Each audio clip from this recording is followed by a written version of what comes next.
शिवरात्रि की कथा। यह कुछ 300 साल पहले की बात है। कर्नाटक के सुदूर दक्षिण क्षेत्र में अपनी बूढ़ी माँ के साथ एक योगी रहते थे। उनकी माँ काशी जाना चाहती थी।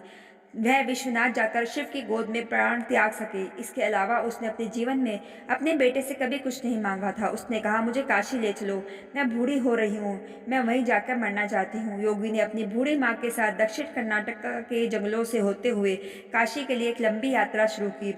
वृद्ध होने के कारण उनकी माँ का स्वास्थ्य बिगड़ गया, तो उन्होंने माँ को कंधे पर उठा लिया और जाहिर तौर पर कुछ समय पश्चात वह कमजोर महसूस करने लगा। उसके पास शिव से याचना करने के बजाय और कोई चारा नहीं बचा। उन्होंने याचना की, हे शिव, मुझे मेरे इस प्रयास में विफल मत होने देना। बस यही एक चीज है जो मेरी माँ ने मुझसे मांगा।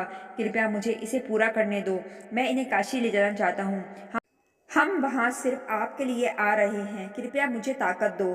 तब जैसे ही उन्होंने चलना शुरू किया तो पीछे से एक घंटी की आवाज़ सुनाई दी, जैसे कोई बैलगाड़ी आ रही हो। उन्हें धुंध से उबरती हुई एक बैलगाड़ी दिखाई दी जिसे एक बैल खींच रहा था, जो थोड़ा अजीब था क्योंकि एक बैल वाली बैलगाड़ी छोटे रास्तों के लिए होती है। जब सफ़र लंबा और जंगली इलाके से होते हुए हो तो हमेशा दो बैलगाड़ी को ही खींचते हैं, पर जब आप थके हो तो ऐसी बारीकियों को किसी परवाह।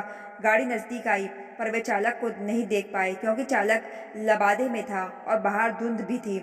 मेरी माँ बीमार है, क्या हम आपकी खाली गाड़ी में यात्रा कर सकते हैं?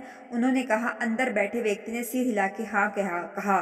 वे दोनों गाड़ी में बैठ गए और बैलगाड़ी आगे चलने लगी। कुछ समय पश्चात योगी का ध्यान इस ओर गया कि जंगली रास्ते होने के बावजूद भी बैलगाड़ी बहुत आसानी से आगे बढ़ रही थी।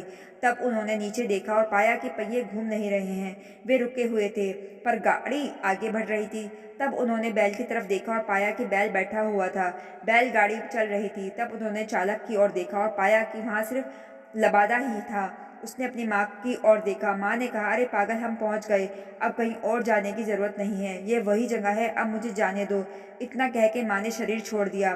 बैलगाड़ी और चालक सब विलीन हो गए। योगी अपने गांव लौट आया। लोगों ने सोचा, यह इतनी जल्दी लौट आया है, यह अवश्य ही अपनी माँ को कहीं छोड़ के आया है, यह उसे काशी नहीं ले गया। उन्होंने उससे पूछा, तुम अपनी माँ को कहाँ छोड़ आए?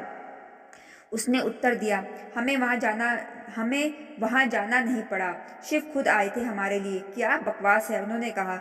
योगी ने उत्तर दिया, मुझे फर्क नहीं पड़ता कि आप क्या सोचते हैं, वे आए थे हमारे लिए और यही सच है। मेरा जीवन ज्योतिमय हो गया है और यह मैं अपने अंतर में जानता हूँ।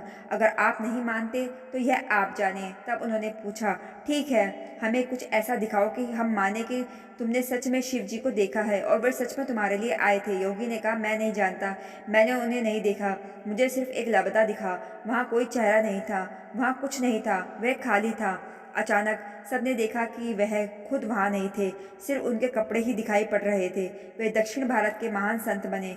जहाँ भी वह जाते लोग उन्हें बिना चेहरे वाले योगी के रूप में लोग जानते थे।